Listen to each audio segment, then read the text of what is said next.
They wiped out a human colony. Earth responds with 500,000 warships.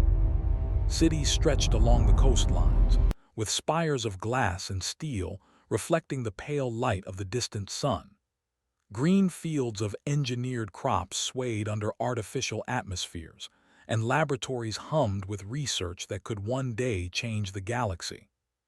From orbit, the Zarathi watched quietly.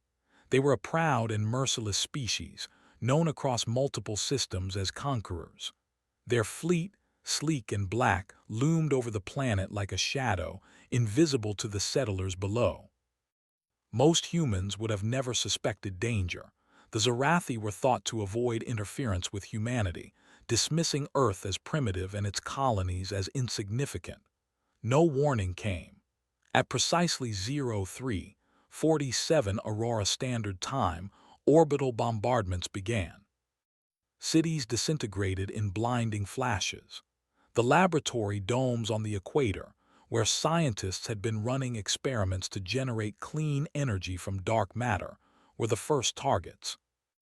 Explosions spread like firestorms, vaporizing the structures and sending massive shockwaves across the planet.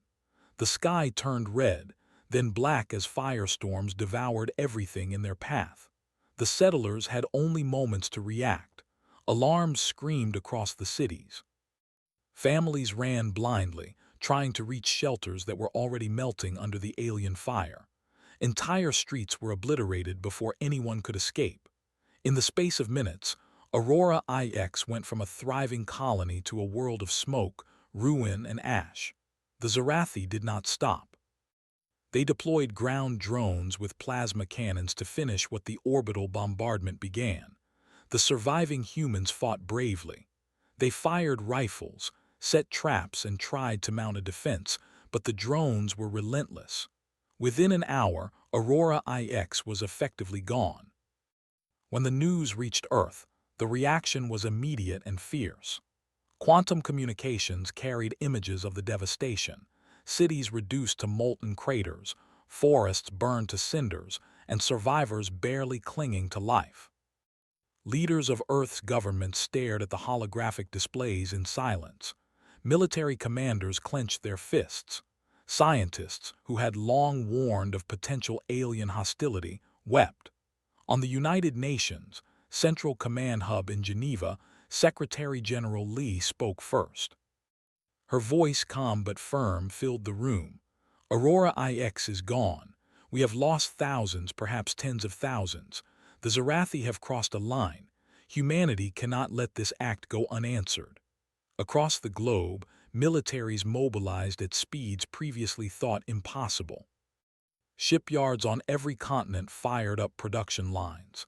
Engineers and technicians worked day and night, expanding fleets beyond anything the galaxy had ever seen.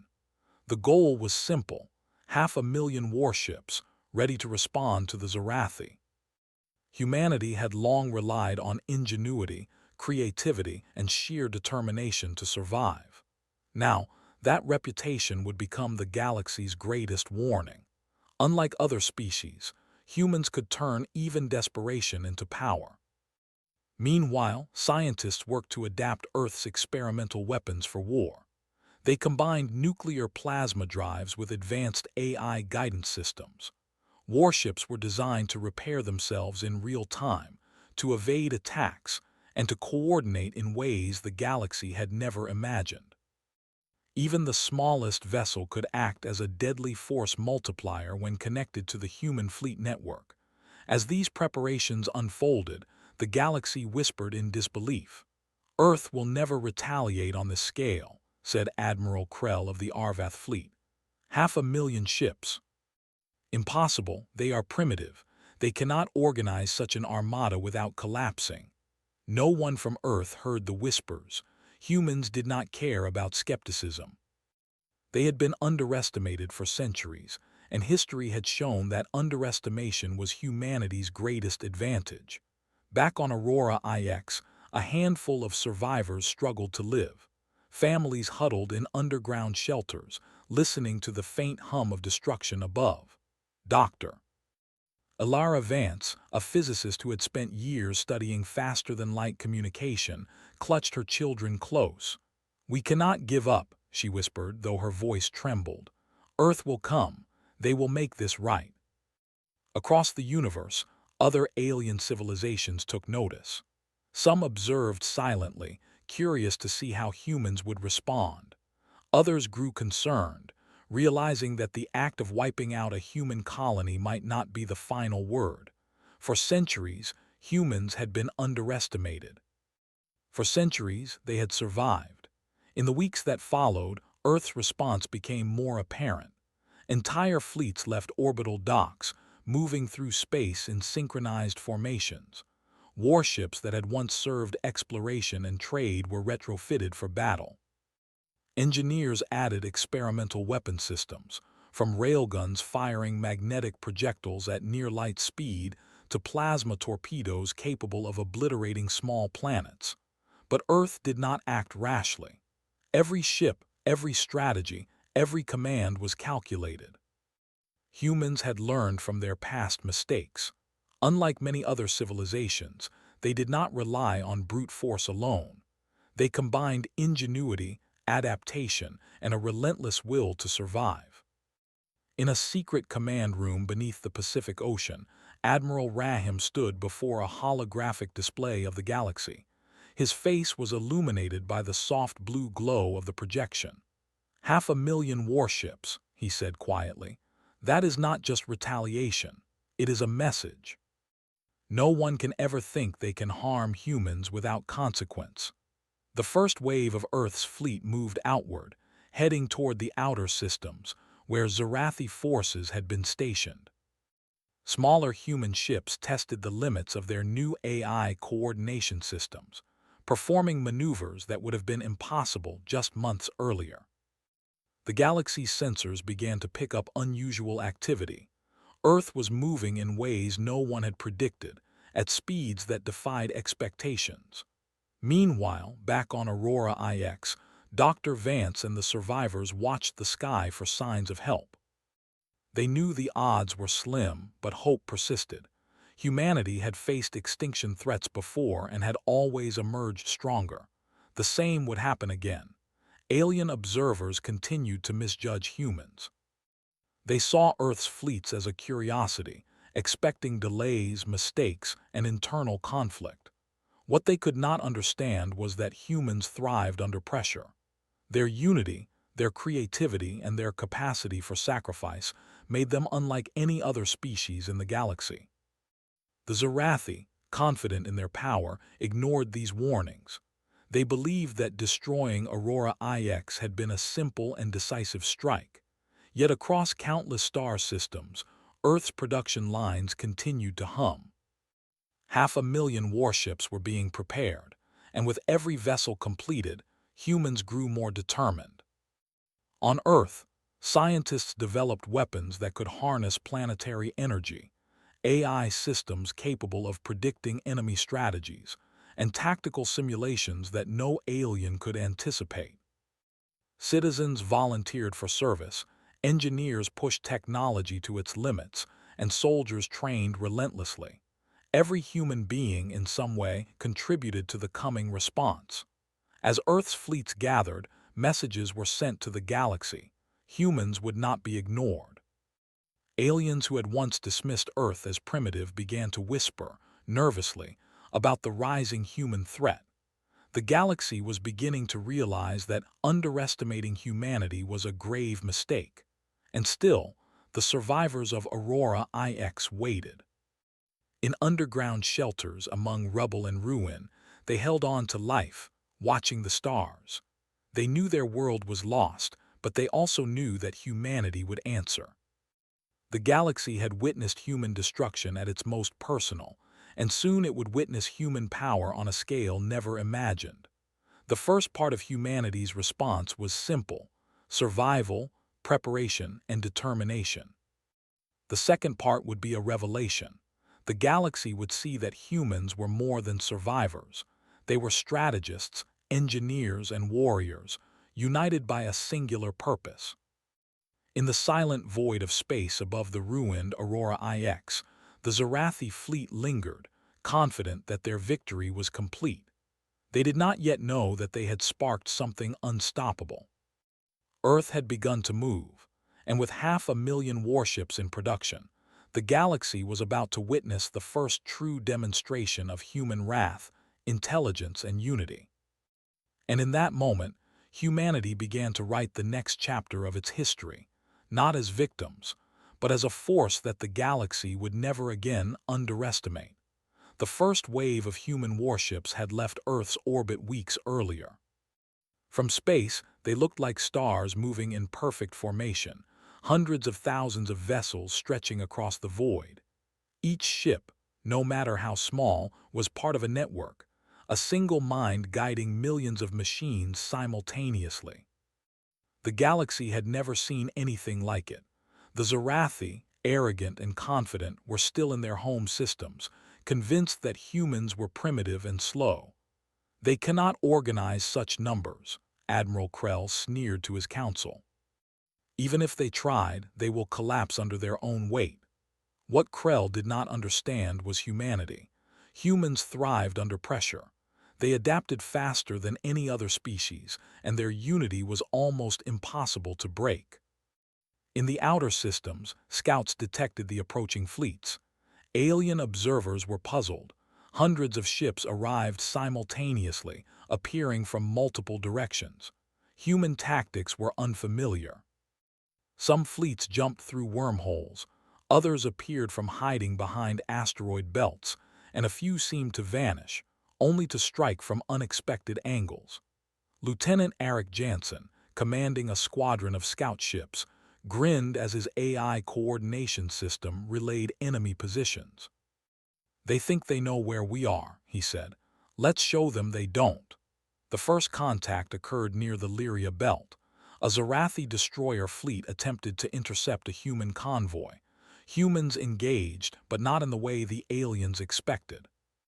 Instead of charging directly, human ships fanned out, weaving in complex patterns, drawing the enemy into narrow asteroid corridors. AI-guided missiles, plasma torpedoes, and railguns fired with precise timing. Within minutes, the alien destroyers were crippled. Small human ships darted between debris, evading counterattacks, and then launched surprise strikes. The battle ended in total Zarathi defeat, though not a single human ship was lost. Reports of the engagement reached Earth. Commanders smiled, but they did not celebrate. Every victory was part of a larger plan. 500,000 warships were still en route, and every battle taught humans how to coordinate the next strike more effectively. Meanwhile, alien diplomats and observers across the galaxy began to whisper, "Humans are not like the others. They fight differently. They think differently. They adapt instantly." Fear and curiosity spread faster than any weapon could. Back on Earth, the civilian population watched through news feeds, anxious but proud.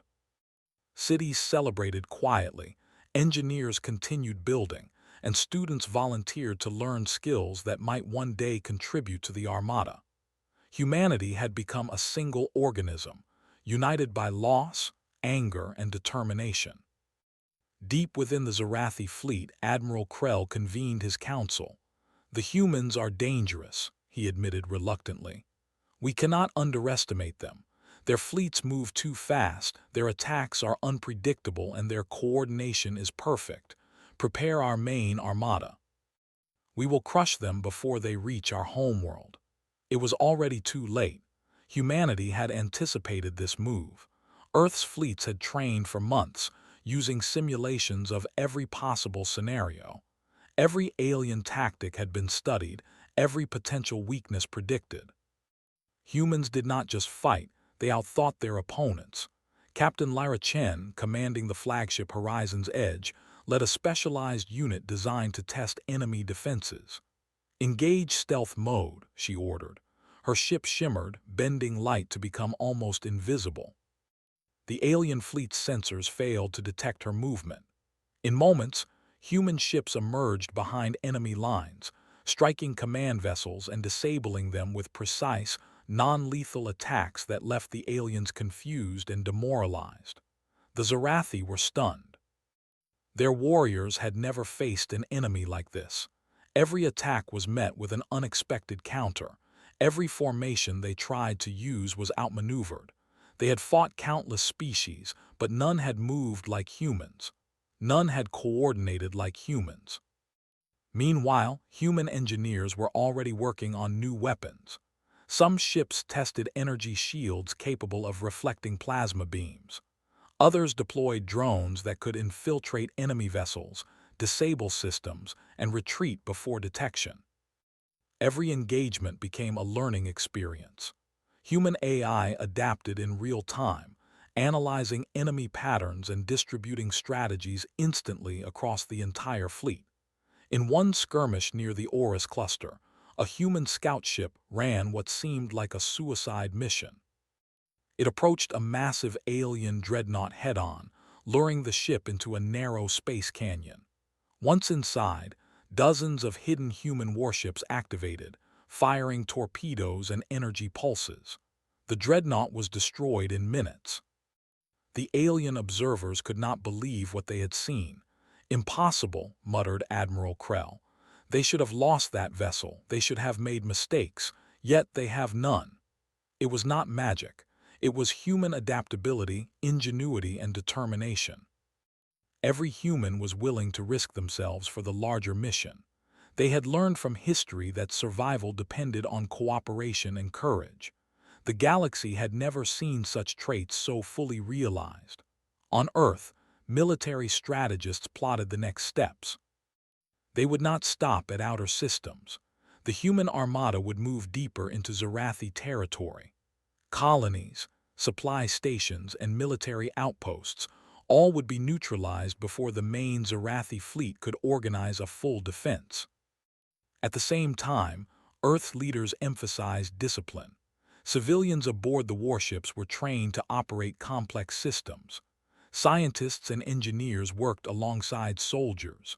Every person had a role, and every role mattered. Human society, normally diverse and chaotic, had become perfectly coordinated for war. The first major confrontation of the campaign occurred near the Aridex system, where a massive Zarathi fleet awaited. Humans approached in waves, using decoys, cloaked ships, and synchronized strikes. The battle raged for days, yet human losses were minimal. Ships repaired themselves automatically, crews coordinated perfectly, and every strategy the aliens tried was anticipated and countered. During the fighting, Lieutenant Jansen observed enemy commanders hesitating. "They are thinking we are unpredictable," he said. "They don't understand that we are always learning." And that was the truth. Humans did not rely solely on brute force. They relied on thought, adaptability, and courage. Every defeat, every setback, every surprise was a lesson incorporated into the fleet instantly. Within hours, strategies evolved and humans struck again, faster and more accurately than ever. The Zarathi, for the first time in history, began to feel fear. Their fleets had been defeated by smaller forces. Their command structures were compromised. Reports from outer systems indicated that other alien races were watching closely. The humans, underestimated for centuries, were proving themselves to be a force no one could ignore. Meanwhile, Earth sent messages to allied alien civilizations. Humans were willing to negotiate peace, but only from a position of strength. The message was simple: attack a human colony, and humanity will respond beyond imagination. On Aurora IX, the surviving colonists received a faint glimmer of hope. Through underground communications relays, they heard news of human victories. Families hugged each other, tears mixing with relief. Dr. Alara Vance whispered to her children, "Earth is coming. We will be safe again." Back in the outer systems, alien observers whispered in disbelief. "They are not like other species," said one. "They learn faster, adapt faster, and fight smarter. We underestimated them, and it may cost us everything." Captain Chen of the Horizon's Edge watched the battlefield from her bridge. "They think they can contain us," she said softly. "They think this is war like any other." But they will learn soon enough that humans are not predictable. Humans are unstoppable when we fight for what is ours. In the void of space, amid exploding ships and swirling debris, the human armada advanced steadily. Every engagement strengthened their resolve. Every victory reshaped the galaxy's perception of Earth. By the end of Part 2, the message was clear. Humanity was no longer to be underestimated. The Zarathi had learned, painfully, that destroying a human colony had awakened something far greater than they could have imagined. And humanity was only getting started. The final act, the culmination of all preparation, ingenuity, and determination, would soon follow. The galaxy would witness the true extent of human power when 500,000 warships descended on the Zarathi home system. The stage was set. Humanity's rise, born of tragedy, was about to become legend. The galaxy had begun to take notice. Across hundreds of star systems, aliens whispered in disbelief. Humans, once thought primitive, had revealed a capacity for war, strategy, and innovation unlike any species they had encountered. The destruction of Aurora IX had sparked a response the universe had never imagined.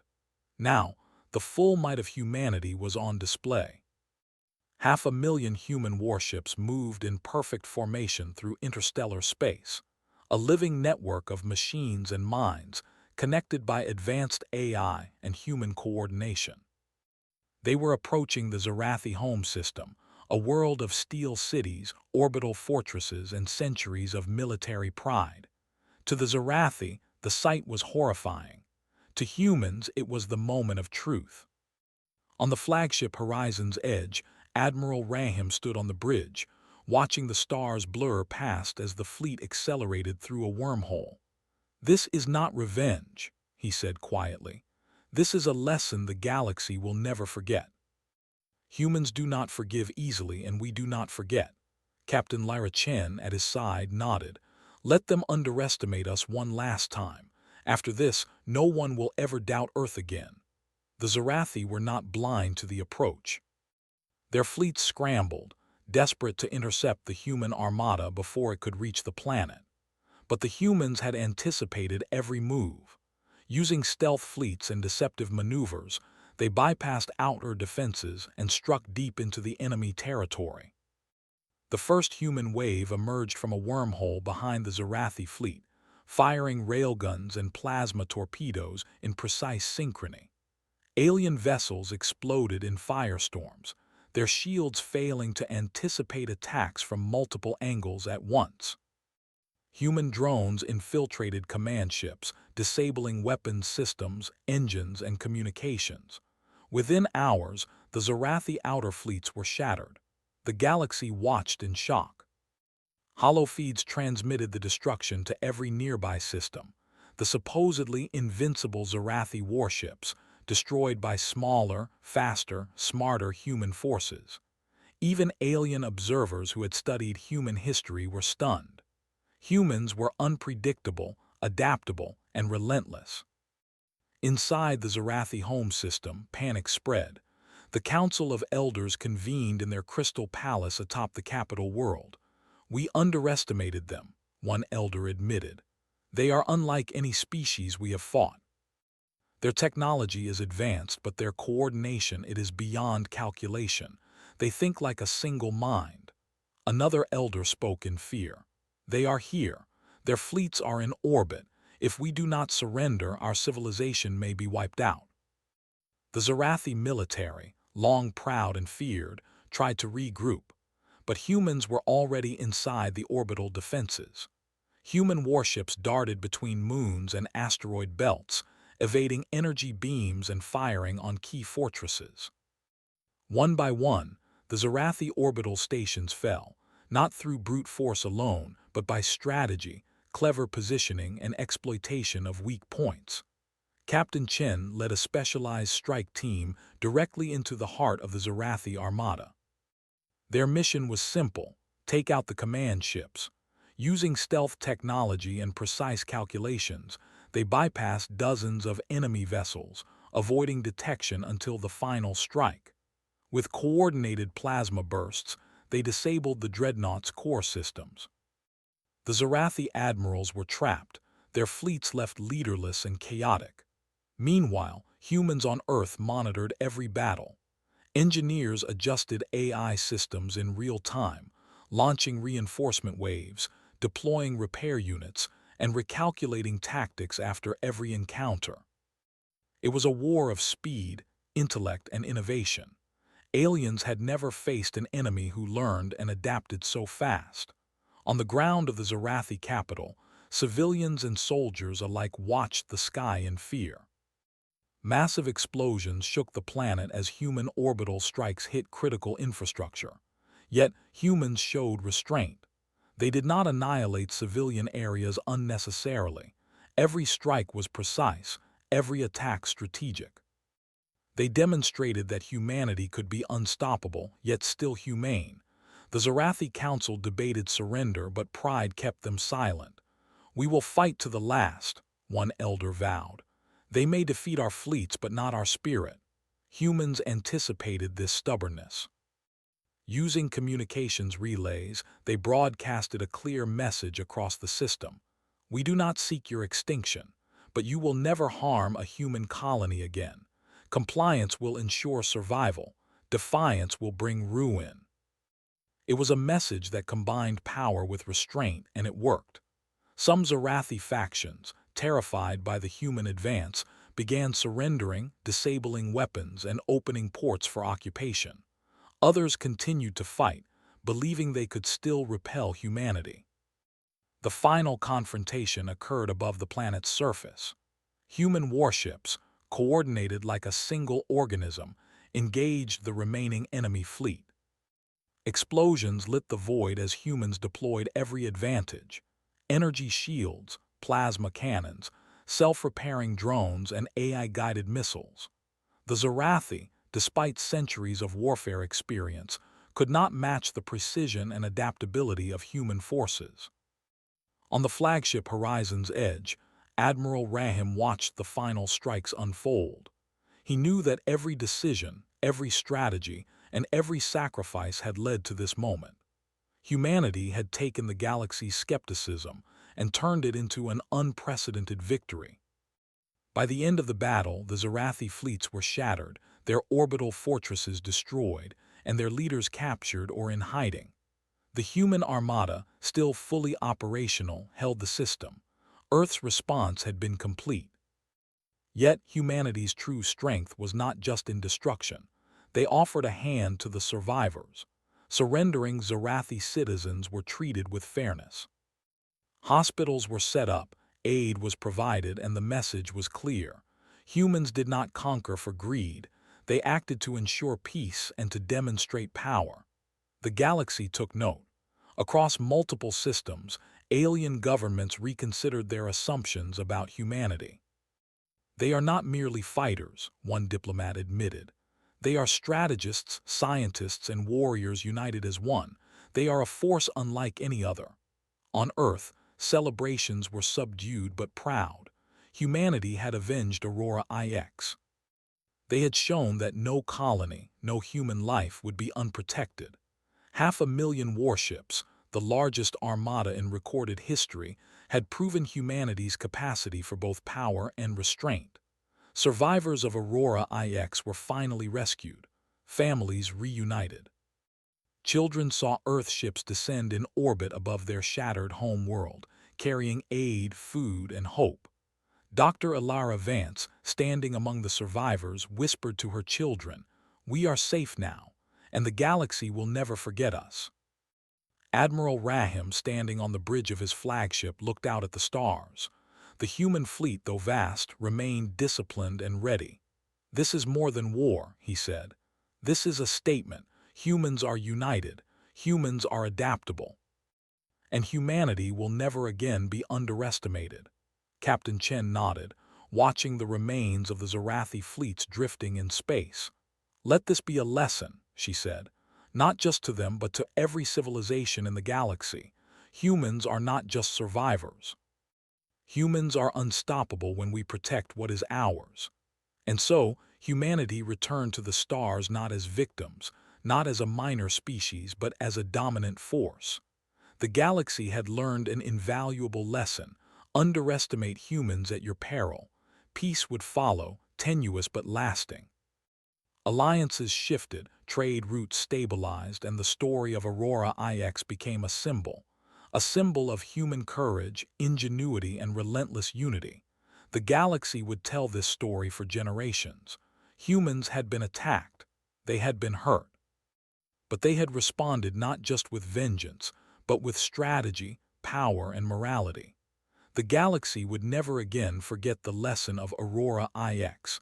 To challenge humanity is to awaken an unstoppable force. The stars shone on 500,000 human warships, now guardians of peace and harbingers of respect. And somewhere, across the void, alien eyes watched carefully, knowing that humans had changed the balance of power forever. The story of Aurora IX, of the human response, and of the galaxy's new order had only just begun. Humanity had risen, not through conquest, but through unity, courage, and intelligence. And in that rise, the galaxy found both fear and admiration intertwined.